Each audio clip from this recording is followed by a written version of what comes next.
Hello students, today we will discuss about the sulci gyri of the cerebrum. In the previous lecture of the cerebrum part 1, I told you about the poles of the cerebrum, I told you about the borders and the surfaces of the cerebrum. So today we will discuss the sulci gyri of the cerebrum. So let's discuss what are the sulci gyri. So you know that the cerebral hemispheres are the largest part of the brain. So when you will see the brain is having multiple parts, and out of all these parts, the largest one is the cerebral hemispheres. Now to increase the surface area of the cerebral cortex maximally, now this word is important, that to increase the surface area maximally and to accommodate this maximum area in the limited space. Why you have the limited space? Because your bony cavity or the cranial cavity is not having the capacity to expand. So the cavity is having the limited space, and this limited space allows the maximum amount of cerebral cortex to accommodate. So to accommodate this much of the amount, what will happen? The cerebral cortex or the cerebral hemisphere shows the fold, and these folds are there to form the sulci and gyri. So the folds or the gyri which are separated from each other by the depressions or the fissures and the sulci. So whenever you are having the folding, now when the folding will occur, you will have the elevation, depression, elevation, depression, elevation, depression, something like this.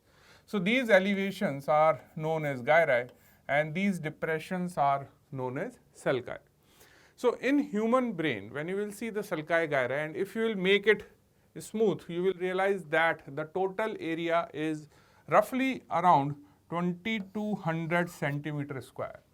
So it could be from 2000 to 2200 centimeter square. But when you will see the surface, you will realize that the 2/3 area of this much of surface is hidden, and that hidden area is present in these sulci. So you have to keep this thing in mind, that whenever you are reading the sulci gyri, you should have this idea, what is the purpose of presence of sulci gyri? The purpose is that to increase the surface area of the cerebral cortex, and that large area of the cerebral cortex could be accommodated in the bony cavity only by the arrangement in form of folds, and these folds are known as sulci gyri. So a brain with convoluted cerebral cortex, that means the roughness, that means the presence of elevation and depressions, is termed as gyrencephalic. Now this term is important to understand, that gyrencephalic means the presence of sulci and gyri on the surface of cerebral cortex.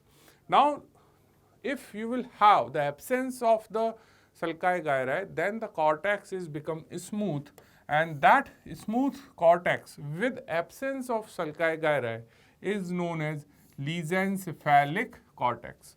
So the cortex is of two types, gyrencephalic and lissencephalic.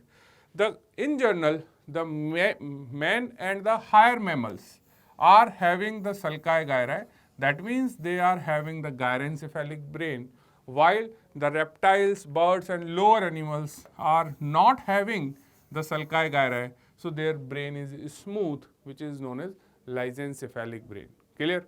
Now the next thing comes is that when you will have this sulci gyri appearance, and if I will take a section, and if you will see under microscope, what you will realize, that the gyri consist of the central core of white matter. What does it mean? That suppose this is the one gyrus. Now in this gyrus, the central part will show the fibers, while this peripheral part is having the gray matter. So this is the important thing, which is a feature when you will see under microscope, that the gyri consist of the core of your fibers, which are white matter, while this peripheral portion is having the gray matter. Clear? The sulci varies in the depth from slight groove to the deep fissure, and some of them are so sufficiently deep that they indent into the different wall of the lateral ventricles. Now, what is the meaning of this line? Now, if you can see here that these are the depressions between the adjacent elevation. So, these depressions which are going downward, then you will have the gyrus, then you will have another depression, then you will have the gyrus, then you will have another depression. So, you will realize that the depth of these sulci between the adjacent gyri is variable. Some are very deep, some are shallow, some are middle of them. So, you will realize that the depth of the sulci is not uniform, but some of the sulci are so deep that they are able to produce a kind of projections inside the underlying lateral ventricles. And these ventricles define, these sulci basically define as complete sulcus. So, this is a question of your viva. What do you mean by the complete sulcus? So, the answer of complete sulcus is that the sulcus which is deep enough to produce a indentation into the lateral ventricle. The ventricle has to be lateral. You know that you have the third ventricle, lateral ventricle and fourth ventricle. So, third ventricle and fourth ventricle are the midline ventricle, but the lateral ventricles are the cavities of your cerebral cortex which is filled with the CSF. So, in those lateral ventricles which are right and left and present in each cerebral hemisphere is having a kind of projections due to the underlying sulci. So, those sulci are known as complete sulcus. Now, in this image you can see that this is the cavity of your lateral ventricle which you are able to see from medial side of your brain. Now, in this what you are able to appreciate that there is a projection is visible. Now, where is the projection? If you will appreciate this projection. Now, these indentation is produced because of the underlying sulci. So, here you will have the sulcus. Now, these sulcus is deep enough that it is approaching till the floor of this lateral ventricle. So, if this sulci is producing this projection or elevation in the floor of the lateral ventricle cavity, then this sulcus labeled as a complete sulcus. So, now the question comes is, what are the examples of complete sulcus? So, there are two examples of complete sulcus. One is collateral sulcus, another is the anterior part of calcarine sulcus. Now, both of these sulcus having the common feature, that means they are able to produce a kind of projection inside the cavity of lateral ventricle. But the area inside the lateral ventricle is different. Here the collateral sulcus produces elevation in the inferior horn of lateral ventricle, while the anterior part of calcarine sulcus is able to produce the indentation into the posterior horn of lateral ventricle. When you will see the structure of the lateral ventricle is of this shape. Now, here you are able to understand that this is the posterior horn, this is the anterior horn, this is the inferior horn. So, inferior horn means this area, posterior horn means this area. So, there are two sulci, one is known as collateral sulcus. So, collateral sulcus is present on the inferior surface of your temporal lobe, which is able to produce the indentation into the inferior horn of lateral ventricle, and this elevation inside the lateral ventricle is known as collateral eminence. So, this is again the question of your viva, define collateral eminence. So, collateral eminence is nothing but it is a indentation into the inferior horn of lateral ventricle produced by underlying collateral sulcus, which is an example of complete sulcus. Then you will have the anterior horn of calcarine sulcus. Now, this anterior horn produce indentation into the posterior horn, and this anterior part of calcarine sulcus is again an example of complete sulcus, and this indentation is known as calcar avis. Clear? So, now you are having the two questions. What do you mean by the collateral eminence and calcar avis? So, they both are the projections or indentation produced in the different part of the lateral ventricle. Then, what are the main cerebral sulcus you are able to see on the surface? Now, my dear students, you will find there are multiple sulcus are present on the cerebral hemisphere. But you have to keep this thing in mind that these sulci are not constant in all the brains. So the sulci, the pattern of the sulci varies brain from brain. So from brain to brain, if you will see multiple specimen in your dissection hall, you will realize that the appearance of the sulci is also different. But here we are discussing some constant sulcus which are present in all the brains, and these are the important 4 sulci. So we are not today discussing the sulcus lobe wise, but overall there are 4 most common sulcus we are discussing today. So first sulcus is the lateral sulcus. Now this lateral sulcus is having another name, is known as Sylvian fissure. Then the second sulcus is the central sulcus, and the central sulcus is having a very important name, is Rolandic sulcus. Now this Rolandic sulcus or Rolandic fissure is a very commonly asked question in exam. What is Rolandic fissure? So Rolandic fissure or Rolandic sulcus is a central sulcus of the cerebral cortex. Then we have the 2 more sulcus. One is known as Parieto-occipital sulcus. As the name itself suggesting, this sulcus present between the parietal and occipital lobe, and the last 4th sulcus is Calcarine sulcus. Now my dear students, whenever you are holding the cerebral cortex in the dissection hall, this is my sincere suggestion that first of all you should able to identify these 4 sulcus. So the lateral sulcus and central sulcus are very well visible on the superolateral surfaces of the cerebral hemisphere. Now if you want to see the parieto-occipital and calcarine sulcus, they are more prominent on the medial side of your cerebral cortex. So when you will have the mid-sagittal section, and if you will see from the medial side, you are more able to appreciate these parieto-occipital and calcarine sulcus. So first we will see the lateral sulcus. So I already told you that lateral sulcus is also known as Sylvian fissure, and the complete name of lateral sulcus is the lateral sulcus of Sylvius. Now the lateral sulcus is the most conspicuous of all the cerebral sulci. So it is very well visible, and when you will see the lateral sulcus is having a stem and 3 rami. Now this is one of the very important aspect about the lateral sulcus. So it is having a stem and the 3 rami. What does it mean?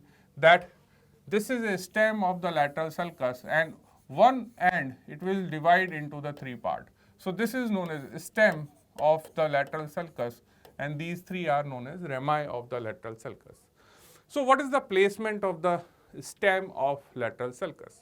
So the stem of the sulcus begins at the deep cleft of the inferior surface of the cerebral hemisphere. So from where you will find the origin or the beginning of stem? Answer is inferior surface of your cerebral hemisphere. Now, near the inferior surface of cerebral hemisphere, you are having a very important feature is known as anterior perforating substances. Now, what do you mean by this anterior perforating substance?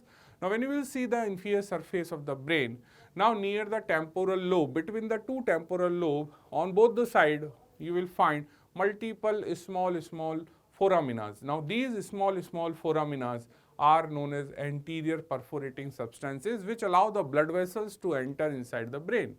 So at that point of anterior perforating substance, the stem of lateral sulcus will start. Now as the name itself suggesting that it is a lateral sulcus, that means it is visible from the lateral side. So the stem has to go on the superolateral surface. Now it extends laterally between the temporal pole and the posterior part of the orbital surface of your cerebral hemisphere. So this is the important again for your understanding that this stem will start and it will go laterally. So from this lateral view, if you will see, now this is the position of lateral sulcus. But this lateral sulcus is not the stem, it is the rami. Now what rami, that we will discuss. But whenever you are having this gross specimen in your exam, and if somebody will ask you, show me the lateral sulcus. So this is the lateral sulcus, but I told you lateral sulcus are having 4 parts. So we will discuss the different parts of the lateral sulcus for your theory purpose. So this stem is dividing into the 3 parts, 3 rami, anterior horizontal, anterior ascending and posterior rami. The point from where all these three rami diverge is known as Sylvian point. So the three rami of lateral sulcus diverge from each other from this point on the lateral side is known as Sylvian point. So on this image, if you want to identify these 1, 2, 3 rami, so where is the 3 rami? So this is here that in this image, what you are able to understand that at this point, this is the anterior horizontal, this is the anterior ascending and this is the posterior ramus of your lateral sulcus. Now here you can see that all the three rami are going in the three different directions, but this is the largest rami. So whenever you are having the superolateral surface, you are able to appreciate the lateral sulcus, but which part of lateral sulcus? Posterior ramus of the lateral sulcus, which is a more prominent feature. Now there is one very important thing about the lateral sulcus, that when we are talking about the stem of the lateral sulcus, in this image you have to understand that this is the inferior view of my right cerebral hemisphere. Now in this right cerebral hemisphere of inferior view, what you are able to see that this is the temporal pole. Now on the medial side at this point, you can see this green line is going laterally.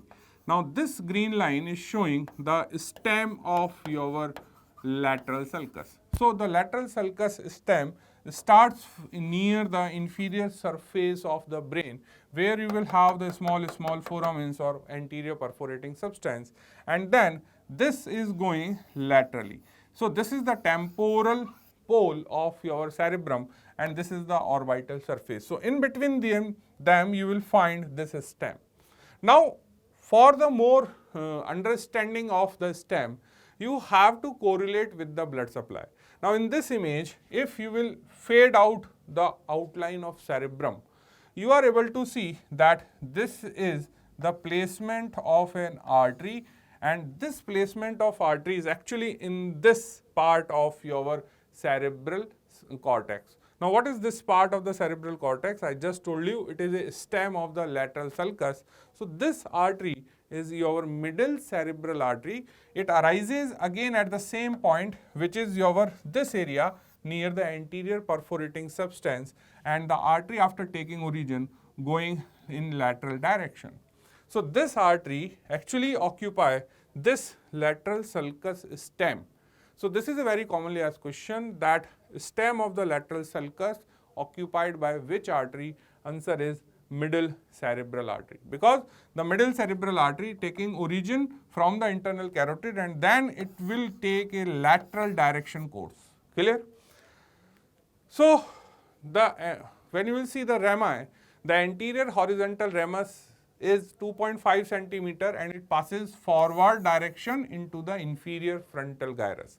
So here if you will see that where is the inferior frontal gyrus, so this is your frontal lobe, and here you will find that this is the anterior horizontal sulcus and this area is your inferior frontal gyrus. And as I already told you that the sulci are different or highly variable. So it is not always a thumb rule that you are able to identify the inferior frontal gyrus as a prominent feature. There may be multiple small sulci may be present in the frontal lobe. But when you are talking about the anterior horizontal rami, you have to first identify a point of the this diverge. Now this point, which is known as Sylvian point, is showing a horizontal sulcus. Now this horizontal sulcus is the anterior ramus, and this anterior ramus is entering into the area of frontal lobe, which is known as inferior frontal gyrus. In the same way, when you will see the anterior ascending ramus, this anterior ascending ramus also enter into the inferior frontal gyrus. So in this image, you can see that this is the anterior ascending rami, and this whole area is your inferior frontal gyrus. Now when you will see the posterior ramus, it is a main part of your lateral sulcus. So from here you can see that this long is your posterior ramus. Now the posterior ramus is around 7.5 centimeter long. it runs posteriorly and then it will take a upward turn. So it is not horizontal exactly, it is going posteriorly in upward direction and it crosses the your lateral surface and it ends into the parietal lobe. Now this is very important thing. Now this area which is all around this posterior end is the part of parietal lobe and this is known as inferior parietal lobule.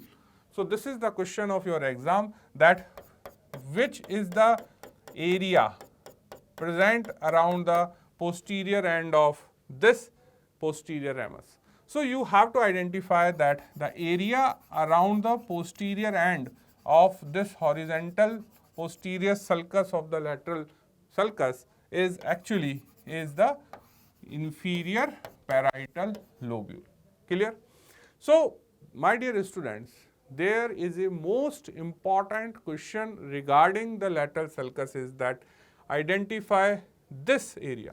So this area is a posterior ramus of lateral sulcus and this area of the brain around this upward turn of the posterior ramus is the inferior parietal lobule. Now the anterior horizontal and anterior ascending part which indented into the inferior frontal gyrus divide this inferior frontal gyrus into the three areas. Now one is known as pars orbitalis, second is pars triangularis and third is pars opercularis. Now what do you mean by the pars orbitalis? Now you know that there is an anterior horizontal ramus. So this is the anterior horizontal ramus and this part of the inferior frontal gyrus below the this anterior horizontal is known as pars orbitalis. Then you will have pars triangularis. Now you know that this is your anterior ascending ramus. So this area between the two rami, that means anterior horizontal and anterior ascending, and this triangular area of your inferior frontal gyrus is known as pars triangularis. Then you will have pars opercularis. Now this pars opercularis is a larger area which lies behind the anterior ascending ramus and above the posterior ramus. So this part is known as pars opercularis. Clear? So what are the three areas you have to identify here? Now this is your pars orbitalis, this is your pars triangularis and this is your pars opercularis. Clear? So these three areas are the part of inferior frontal gyrus divided with the help of the three different rami of lateral sulcus. So the stem and the posterior ramus of lateral sulcus occupy by the middle cerebral artery and superficial and deep cerebral veins. So here in this image, as I already told you, that whenever you are having the lateral sulcus, you have to always consider the origin of middle cerebral artery. This middle cerebral artery will take a lateral route along with the this stem of lateral sulcus. Then it will reach on the lateral side and the main part run into the posterior rami of lateral sulcus. But along with the middle cerebral artery, you will find the two veins which are also cerebral veins, and these are superficial and deep cerebral veins. So this is again a very important question for your exam, that which artery lies in the stem of lateral sulcus. Now in this video clip, we will try to understand this orientation of the lateral sulcus. So once you will remove the bony area and if you will see the brain, you will realize that this is the frontal lobe, this is the temporal lobe, and this anterior end is known as temporal pole. Now I told you that here on both the side, this area is having the anterior perforating substances. Now from this anterior perforating substance area, what will happen, that your lateral sulcus stem will start and it will go laterally in both the sides. So this is the one area where you can see this cursor is going on. So from this area, you will see that this is the one anterior ascending, anterior horizontal, anterior ascending and posterior rami. So you have to first always keep this thing in mind, that whenever you are having the brain in your hand, you have to identify the anterior perforating substances which are present here on the base or the inferior surface of your brain, and from these areas your lateral sulcus stem will start, and at the same point you are having the origin of middle cerebral artery which run along with the stem of your lateral sulcus. Clear? So this is the important, again, the thing to keep in mind, that what is the relation of middle cerebral artery with the stem of lateral sulcus. So here you can see that this is the origin point of two middle cerebral artery, right and left. Now here you can see that the branches of middle cerebral artery will appear on the superolateral surface. So this is the important thing to understand, that this artery reach on the lateral side, and then only the branches are appear. So this is the temporal pole, and if you will hide this temporal pole, now you can see that there is a artery.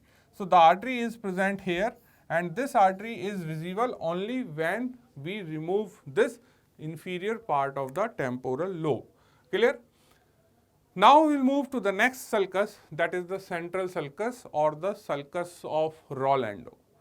So what is the central sulcus of Rolando? It is a limiting sulcus. Now what do you mean by the limiting sulcus? Limiting sulcus means the sulcus which clear cut divide or separates the two areas. Now here what are the two areas? It separates the agranular motor cortex which lies in front of the central sulcus from the granular sensory cortex which lies behind the central sulcus. So again, this is a question of your exam. What is the example of limiting sulcus? So one of the example is central sulcus. Now this central sulcus is known as limiting sulcus because it clearly defines the boundaries of the agranular motor cortex and granular sensory cortex. Now when you will see the central sulcus, it begins by cutting the superomedial border of the hemisphere around 1 centimeter behind the midpoint between the frontal and occipital pole.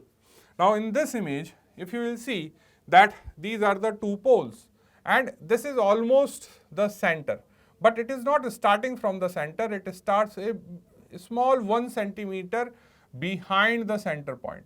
And now you can see that this central sulcus is going downward, but the important thing is that this central sulcus is the most important sulcus which is producing a cut, or you can say which is producing a small separation between the two adjacent gyri near the superomedial border.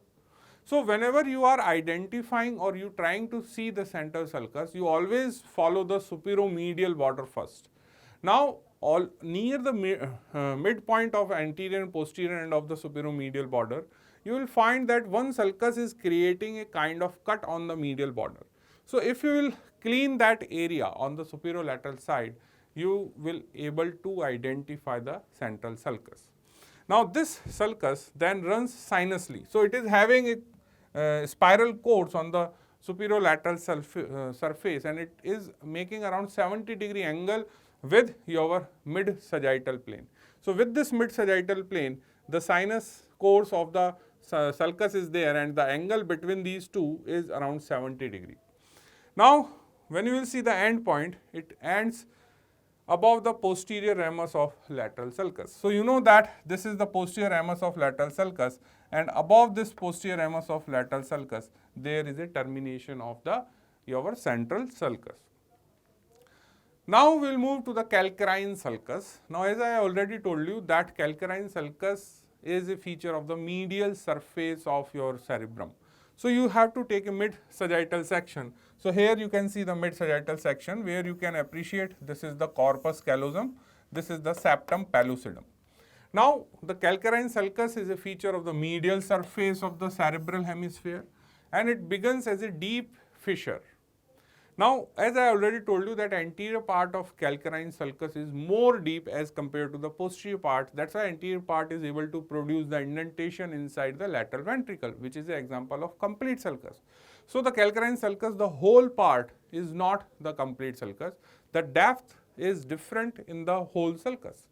So it begins as a deep fissure, a little below the posterior end of the corpus callosum, and the posterior end of corpus callosum is known as splenium. So this is the posterior end of the corpus callosum, which is known as splenium. So it starts behind the splenium, and you will find that this is the position of calcarine sulcus. Now when you will see the calcarine sulcus, it follows an arch, and the arch is going towards the occipital pole. So this is the posterior end of your cerebral cortex, which is known as occipital pole, and this sulcus is going towards the occipital pole, and this arch is having the convexity facing upward. Now this pole, this sulcus is also occupy artery, which is known as calcarine branch of the posterior cerebral artery. So here in this video clip, you can appreciate the presence of the artery inside the this calcarine sulcus. So this calcarine branch of the posterior cerebral artery arises here. Now here you can see that this is the basilar artery. The basilar artery will give the posterior cerebral artery. From the posterior cerebral artery, you are having one occipital artery which is going posteriorly, and from the occipital artery you can see that this is the calcarine artery. So this is the important thing to understand, that the calcarine sulcus is a arch-shaped sulcus, and this sulcus is present on the medial side or the medial surface of cerebral hemisphere. Now we will move to the last sulcus, is the parieto-occipital sulcus. Now as again the name itself suggests that this sulcus divides the posterior part of parietal lobe from the anterior part of occipital lobe.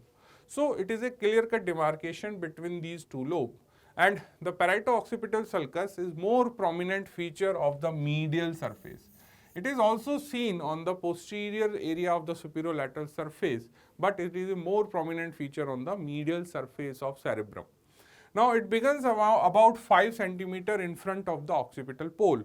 So this is the lower end or the occipital pole, and if you will go anteriorly around 5 cm, you will start the beginning of this parieto-occipital sulcus. Now this sulcus then passes downward forward, and it ultimately joins this calcarine sulcus which is present here. Now this sulcus may go on the superolateral surface of the cerebrum also. Now this is the important thing, is that which I already told you, that it intervenes between the posterior part of the parietal lobe and the anterior part of occipital lobe. Clear? So here if we will see the different parts of the cerebrum, what you are able to understand, that this is your posterior pole or the occipital pole, and anterior to the occipital pole you are able to see that what is the anterior limit of occipital pole. You have to look for the parieto-occipital sulcus. So this is the parieto-occipital sulcus, and this parieto-occipital sulcus, which is a main feature of the medial surface, is also extending on the superolateral surface, and you can see that this parieto-occipital sulcus is a posterior limit of parietal lobe and anterior limit of occipital lobe. And this parieto-occipital sulcus is a prominent feature of the medial surface, but on the lateral surface you may find or you may not find. So this is the some important sulcus which you always keep in mind when you are reading the cerebrum. So now the question comes is how to divide the cerebrum into the different lobes. So to divide the cerebrum in different lobes, we are going to use these 4 sulci. So the cerebral hemisphere is arbitrarily divided into the 4 lobes with the help of the 3 main sulcus, central, lateral and parieto-occipital sulcus, along with the 2 imaginary lines. So what are the imaginary line? First imaginary line is a vertical line. So here if you have to draw a imaginary line, first we are drawing a vertical imaginary line. So this is the vertical imaginary line. Now this vertical imaginary line is passing the parieto-occipital sulcus to pre-occipital notch. So you know that this is a pre-occipital notch, and from this pre-occipital notch to this parieto-occipital sulcus you can draw a vertical line. Now second line is the horizontal line. Now this horizontal imaginary line continue with the posterior part of the posterior ramus of your lateral sulcus. So this is the posterior ramus of the lateral sulcus. From this posterior part you have to draw a horizontal line till it will join this vertical line. So in this sense there are 2 imaginary lines, and this is the central sulcus which is present on the superolateral surface, and this is the part of the lateral sulcus which is present on the lateral surface of cerebral hemisphere. So the frontal lobe lies anterior to the central sulcus. So this is the central sulcus. So this will become your frontal lobe, and frontal lobe demarcated below by your lateral sulcus. Now parietal lobe lies behind the lateral sulcus, this central sulcus. So this parietal lobe lies behind the central sulcus, and the important thing is that the posterior limit of the parietal lobe is up to this vertical imaginary line. So the posterior limit is up to the vertical imaginary line. Now what is the lower limit of parietal lobe? The lower limit of parietal lobe is demarcated by the posterior ramus of the lateral sulcus and the horizontal imaginary line. So this area is your parietal lobe. Clear?